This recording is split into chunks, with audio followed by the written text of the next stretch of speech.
mag-monitor at mag-interview para po yung project news po about their problems and issues with barangay Kayumanan po. Mabalin po ba ang mga interview kahit may isang issue with barangay kayo?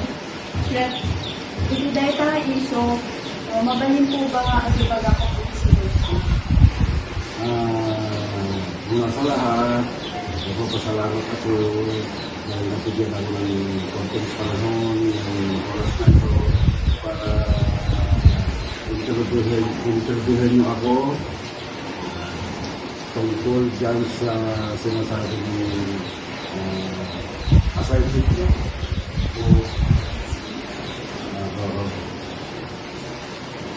Ang isang issue na masasabi ko lang about kalusugan sa loob ng barangay natin.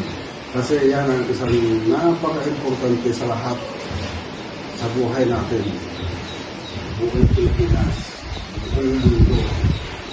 Ang puhunan natin kalusugan. Dapat yan ang isang mabantayan at main post ang pagbigay ng disiplina lahat ng mga bagay na nakakasira ng kalusugan natin sa barangay natin. Kasi maraming animales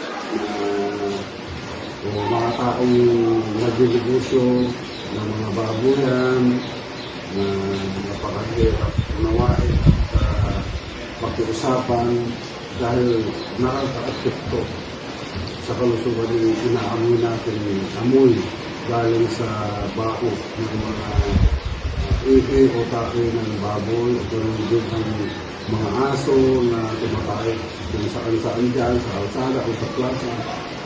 Yun, marahil yun ang isang nakapagbibigay dulot ng sakit natin. Hindi lang kami mga senyor, kahit kayo mga kabataan. Kaya ang dapat dyan, ang alam kong solusyon dyan, kailangan yung post ng disiplina. Unang-una, yung mamunod yung DILG, tapos ang barangay. Kasi kung kami lang dito sa barangay, walang suporta ng DILG o NGO, mahirapan kami kasi sa totoo lang tayo ng mga tao, kanya-kanya tayong sakit. Yung katawan natin, maraming immune system yan na mayroong malakas, mayroong mahina, makapasok yun. Kung naman nakasakit ang isang tao, kung mahina na yung system niya sa mga nakaamoy, na kabaho, o nahahawakan na maruming bagay. Kaya, ang alam ko possible na answer niya,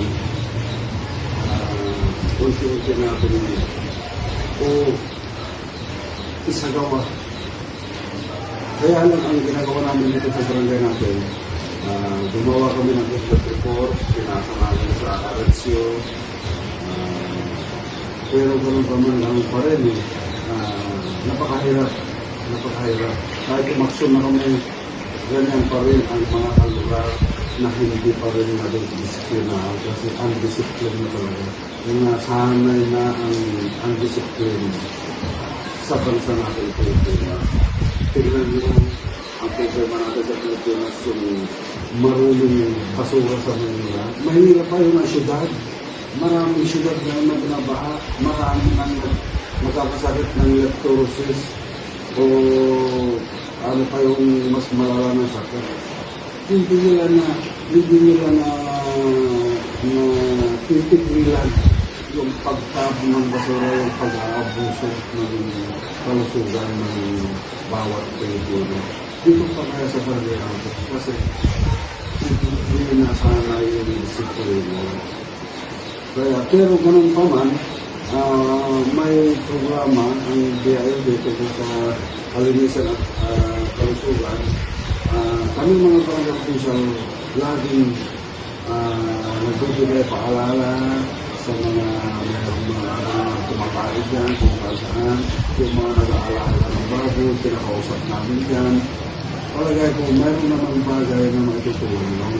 Tapos sinasapit namin, kasama pa namin yung RSO na nakatalaga doon yung tawag doon. Yung sa kahit yung mga kanal na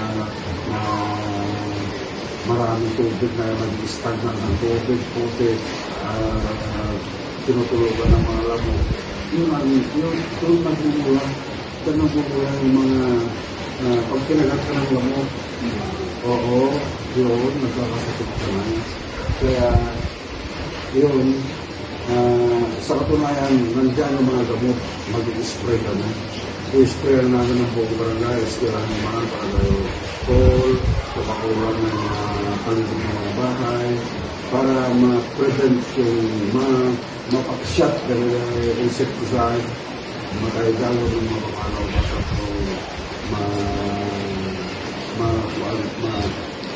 maproteksyonan tayo sa lugar tayo sa barangay tayo. Gusto nga sa kami para kumpisahan kami nagsasurvey, agpapatan, agtrabaho, para nagpapaliwag na, kita ang nakabalang issue ng problema sa barangay, na nagdagawa ko ng kapapatan. Naman pa na-recap na ipatumpal sa ito issue, ang mga at dapat na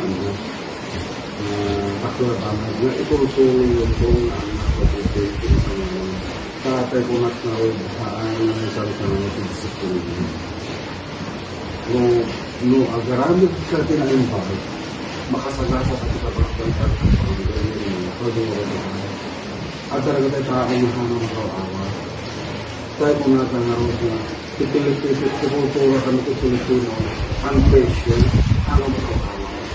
Ang nabubo, ang patient kami. Gusto talaga, ang makawawa. Masirit po na, nakahanga ng masirit po na. Gusto nga, kita kayo nga na katan, importante na pagpuso. Nagkaroon na pagpuso na agabot na katalang mo, katalang mo kung agaw pagpuso. Antayan mo, baka ito baro ng future, agan itong baro ng barangay kapitan, baro ng barangay municipal official, balik ito ng professional, kakayo nito. Yung pagpuso. Kanagpintas ka programa ka na ito bumbong ako. Panagbalbalo, sa kamisa, para iti pagsihatan pinasyon na Pilipinas. To serve everyone, all Filipino, mabuhay ang Pilipino. Hindi naman ang oras mo interview na ako. Okay, thank you mga